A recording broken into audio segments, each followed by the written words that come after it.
In the news this week, we did it for Cassius, the motivation behind the emotional Haka tribute over the 15-year-old boy's alleged murder. An exclusive interview coming up.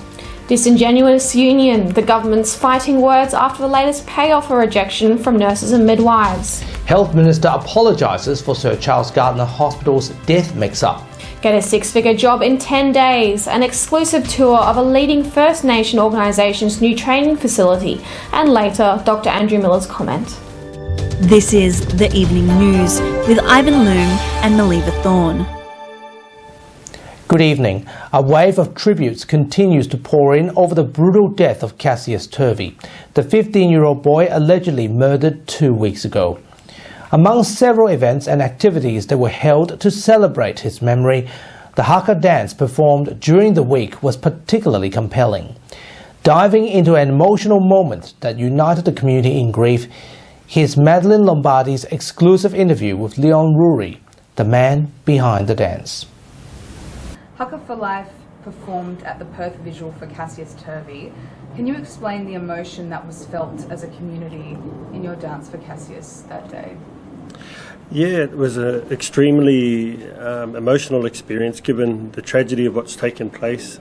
Myself being a father and having children of my own and a grandson now, just my love for children, and then having Michelle TURVEY reach out, just knowing her heartache and the fact that she had lost her husband too as well in the last month, and the tragedy that's there, and just seeing the community come together the way that they have, especially our Noongar community. I'm close with a lot of Noongar people here in Noongar Budja, and just you can feel the sadness for them. And for us as Māori, not only myself personally, but it was a request from my culture to be present there. So it's not necessarily a personal experience of mine to be there as such, but just for our culture to have been asked to be there is something that is an absolute honour for us. What mainly motivated you to perform the Haka twice in the same week for Cassius? You did the Haka at the vigil and also at the rally as well. Yeah, the reason for us doing the Haka twice over the past week at the vigil and also at the rally was simply the request from Michelle TURVEY that our culture be there. She said, "Brother, can you get your Māori mob together to Haka for my son, but also for the children of Australia?" You know, her focus has been incredible. I mean, I've just got, I'm just in awe of her strength inside of her tragedy at this time, inside of her experience, her heart for people. You know, I mean, I couldn't imagine what it's like to lose any of my children in that circumstance at all, but for her focus is clear. She wants it to be a contribution to our children of our country and make sure that they're all safe, and she made that request of our culture, and that's something that I know that I can do, whether it's just me standing there. But you know, what's beautiful about our community here in Perth and the Māori community is that when you put the call out, they answer that call, and that's literally what our people have done over the last couple of days here in Perth. Can you explain your mission and why Haka for Life is so important for the improvement of men's mental health? I created this organisation for men that struggle, to be an example to men, to create events and opportunities for men to come together. And in doing that, what happened was that women started to come to, and they were the ones that were encouraging me at the start to, "You've got to create something for men, you know, do something for men." And so I did, and then they said, "What about us? You know, what are you going to do for us?" So even though I started Haka for Life as a men's mental health, and I'm always passionate about men, and I never dismiss women. They're always included, and really our message has been one that's landed a lot with the females in society, so it's been a wonderful thing. The Australian Nursing Federation has been summoned to the WA Industrial Commission as industrial action from nurses and midwives continues.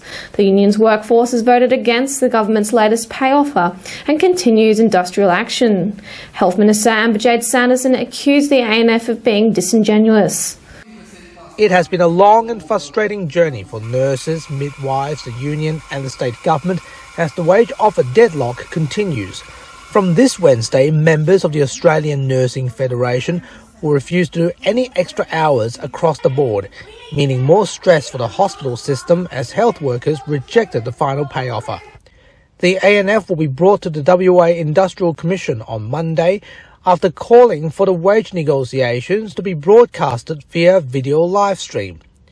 the union is adamant it will boost transparency, despite some calling it a media stunt. I know that the Minister has now said we're bargaining in bad faith.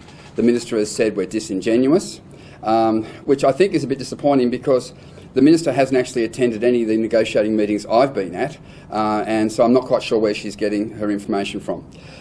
We actually, I think you've got a copy of this, we wrote to the Minister a short while ago, and just to say, in response to your comments yesterday, I am writing to request in future all negotiations are conducted publicly and live streamed. This will allow our 20,000 nurses and midwives working in the public sector to be even better informed of the progress in the public sector negotiations and the material being discussed.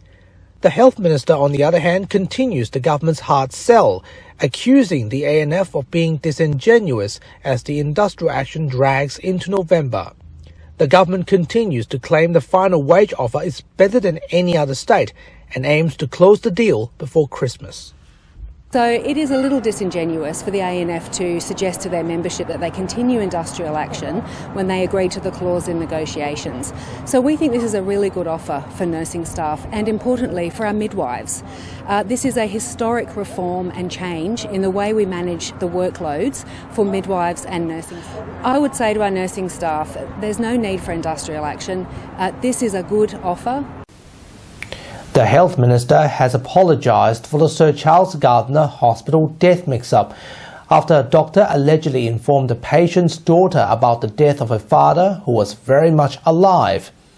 Since WAMN News brought you this report 2 weeks ago, the family involved is launching an official complaint to the department. The Minister says the incident was an innocent mistake and it's not appropriate to discipline the doctor who's allegedly involved in the matter. Look, of course it's incredibly unfortunate and I extend my sincere apologies to that family. It was an innocent mistake. It was an innocent mistake and people do make mistakes and the hospital has apologised for that mistake. Do you expect the doctor to be disciplined for that? Look, I don't think that's appropriate, no. I think it was a genuine and innocent mistake and they've apologised to the family for any distress that's been caused. 2 men have allegedly threatened a Burswood business staff member with firearms, demanding access to cash and other items. The men left the scene shortly after arriving on the premises. The Regional Investigations Unit detectives have arrested and charged a man in relation to the robbery, which happened on Wednesday the 2nd of November. A 34-year-old man was arrested that night in the passenger seat of the vehicle on Welshpool Road in Lesmurdie at around 9 p.m. The Forestfield man has been charged with aggravated armed robbery, possession of the prohibited drug and possession of drug paraphernalia. The 34-year-old man was due to appear in Perth Magistrates Court on Thursday the 3rd of November. He was refused bail. The federal government has teamed up with the state government to deliver major changes to several areas of key public transport infrastructure. According to the government, $87.5 million will be given by the federal government to turn Beckenham Station into an elevated station. The state government has matched this amount. The project will result in a William Street level crossing being removed. Several other level crossings are to be removed as well, and more elevated stations will be built. The Transport Minister also mentioned the possibility of a super bus network to ferry passengers during the Armadale Line shutdown period. Traffic at St George's Terrace came to a standstill as the Hellenic Presidential Guards marched in Perth streets for the first time in WA history. 10 guards from the elite unit arrived in Perth this week to commemorate the National No Day on the 28th of October after the country declined to surrender during World War II.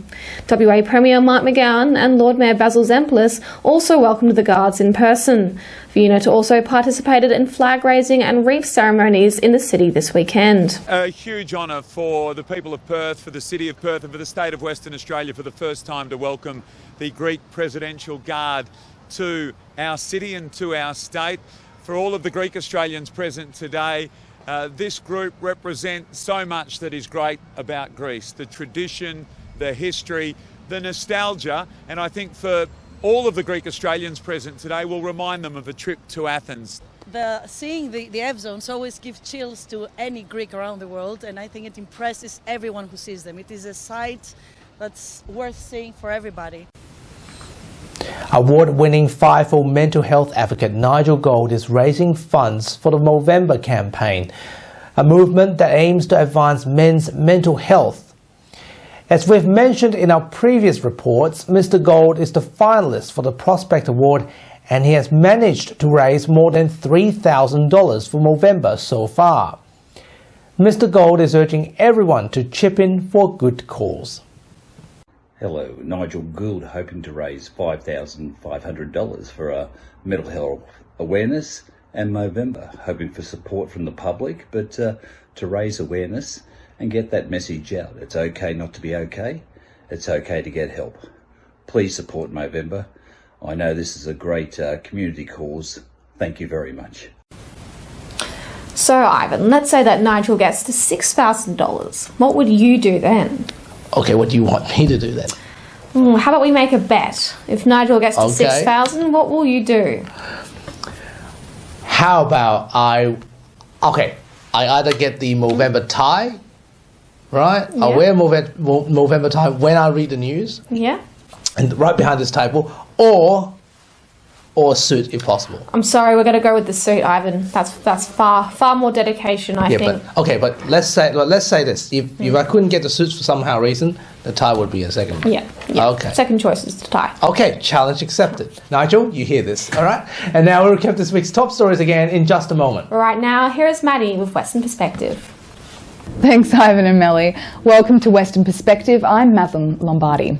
For the last 9 years, Mervyn Eads' Ngalla Maya programs has been a leading force in diverting young offenders away from a life of crime with purposeful vocational training, followed by good-paying local jobs as well. On the eve of its 10th anniversary, Ngalla Maya moved to a brand new facility in Welshpool with its very own training centre.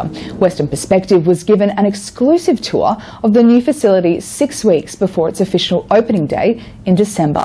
The Ngalla Koort Training Centre, when jointly with Ngalla Maya Aboriginal Corporation, it's a massive step. We've moved to the new premises, and we've moved here because it's a one-stop shop, everything in one place, and we could do our training here and also have the office space, and it's all in one where we could in one place where we could support our boys and girls whilst they're doing training, and it's more hands-on and it's more, accessible to them. It's 7 minutes down the road from the train station. But I like to move, and I was in the other building for nearly 9 years, and I needed a change. But this is something that I've always wanted to do. Ngalla Koort also works on rehabilitating prisoners as well as providing job opportunities for young people. The Aboriginal Corporation work on mentoring First Nation peoples to get them work ready, reintegrating them into everyday life out of prisons. We're seeing now in Banksia the 15 to 17-year-olds, they're left behind. We really need to reach out and help them. Many of the children are coming out with no education, no formal identification, and they're coming to us for help. We can't turn anyone away. We need to educate these people to break the cycle of poverty and crime. These children and adults are not in there because they were born this way. They're not in any prison because they were born this way. They're built this way from the lifestyle that they were born into. So survival, learning to eat, and this graduates and graduates until they go into Kasarina and Haka prison. That's where we need to stop this cycle. Right now, we've had the last 2 groups go through. There was 20 in those groups, and 16 of them have employment contracts. So they're currently going through inductions. The other 4 will also be given employment, but they're working in different areas, so they haven't received the contract yet.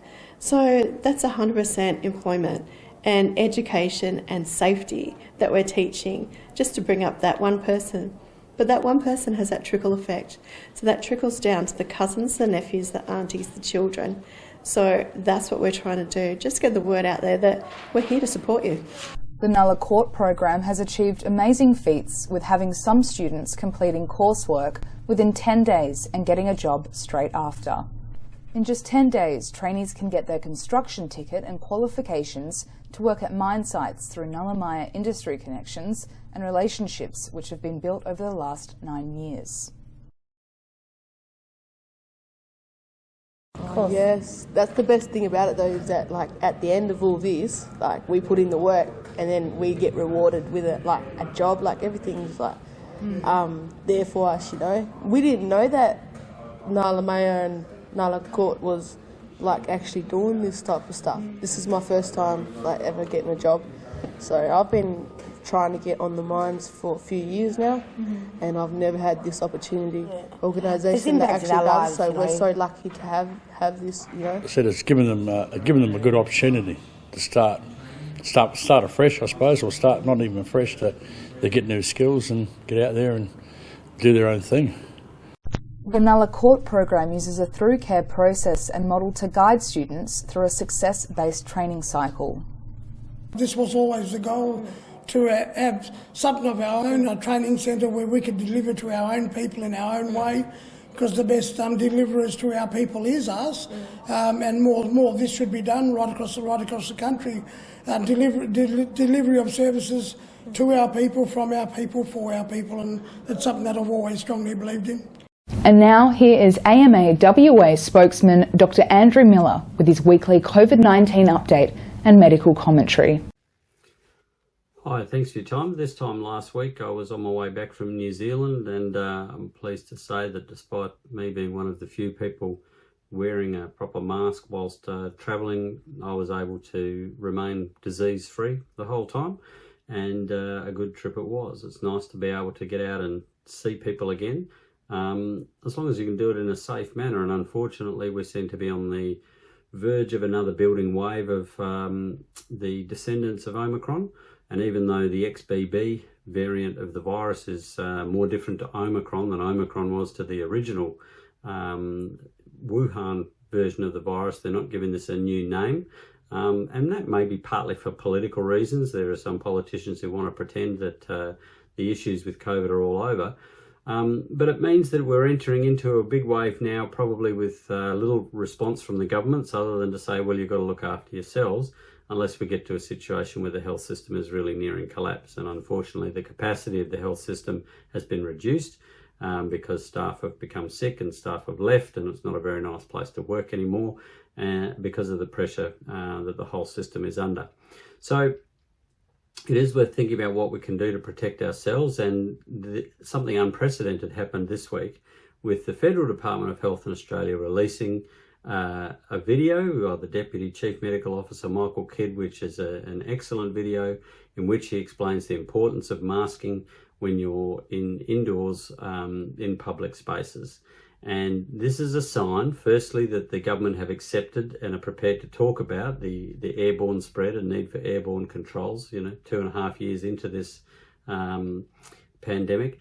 They're now promoting the importance of breathing clean air, which is really an important thing. Secondly, it means they're worried. They wouldn't be doing this if they didn't think that there was a big number of cases on the horizon. So unfortunately, we do need to prepare, but the good news is we know what to do. It's not that difficult. We just have to wear a mask when we're out and about indoors in crowded locations. I certainly wear one when I go into a cafe or the supermarket.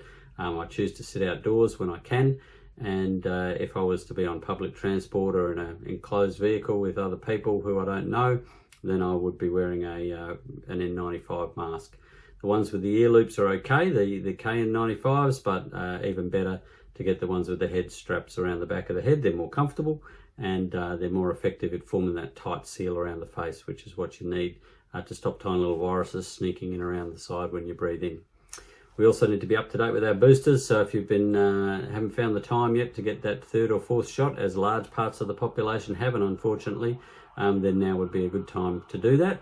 And also to put pressure on the politicians asking why we don't yet have vaccine for our under fives like they do in places like the US and Canada and Singapore to protect them from this virus. We're starting to see reports of it causing damage to immune systems, so that it's more likely that kids will get other infections in a more severe way after they've had COVID. So far from building up some kind of strength in their immune system, this actually weakens it.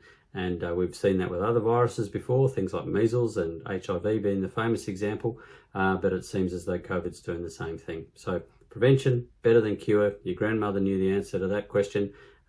Stay safe out there, and also have a plan with your GP for getting hold of some antiviral oral medication should you become unwell with COVID-19. Thanks for your time.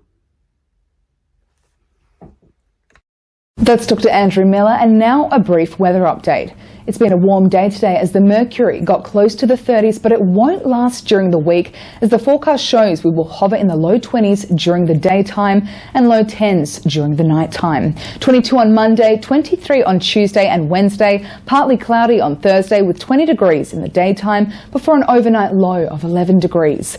Plus a 70% chance of rain, so don't forget to keep your umbrella with you this week. And that's all from Western Perspective this weekend. We'll be back next Sunday. Until then, Ivan and Melly, it's back to you.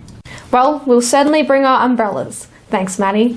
But right now, here's Leo with what's coming up on 6 News tonight. Thanks, guys. Coming up on 6 News, I did not lie. Animal Justice Party MP Andy Medic speaks in depth about the alleged attack on his daughter last year, denying claims he lied about it being politically linked. 50 independent candidates about to challenge Dan Andrews in his seat of Mulgrave. The extraordinary proposal that could produce the longest lower house ballot paper ever in Australian history. And blue skies in New South Wales, but the flooding is not stopping people told to bore their water. Emergency warnings in place and rescue operations underway. You can see full details on that stories and plenty more by heading to our YouTube channel. Just search 6 News AU to find us, or head to our website 6newsau.com. For now, guys, it's back to you. Thanks, Leo. And that's our weekly news and current affairs. We have the latest news on our website, wamnnews.com.au. Don't forget to subscribe to the WAMN Extra News Club so we can continue our work in the community. Full details on wamnnews.com.au/news/extra. From Melly and myself, we wish you good health, good night. See you next Sunday. Thanks for watching.